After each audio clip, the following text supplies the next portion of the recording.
మహానటి టిటిరిడి టిటిట్ మహామహాముదుర్లను చూసినాం గాని గిసోంటి మహానటిని ఏడ చూడలే. ఇన్నొద్దులు బుడ్డ పొరగాలని స్కూల్ పోయి చదువుకోర్రిరా అంటే నాకు కాలు నొస్తుంది, గర్భసంచులను వస్తుంది అని సాకులు చెప్పుడు పాత ట్రెండు.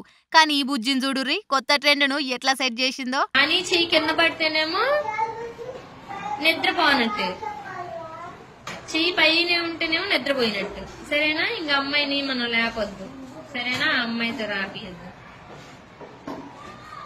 ఆగనట స్కూల్ పోబుద్ది గాక అయ్యవ్వ కొట్టి తోలిస్తే అడికి పోయినాక మహానటి యాక్టింగ్ చాలు చేసింది.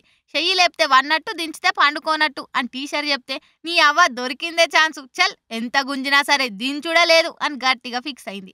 అంటే ఇక నేను వన్న కాబట్టి నాకు చదువు చెప్పొద్దు, అందుకే చెయ్యి దించా అని అట్లనే నిలబెట్టింది. వావ్ వాటి యాక్టింగ్, ఆస్కార్ ఇచ్చిన తక్కువనే అనుకుంటా కామెంట్లు లైకలతోటి సోషల్ మీడియాలో గిరికలు కొడుతుంది ఈ వీడియో.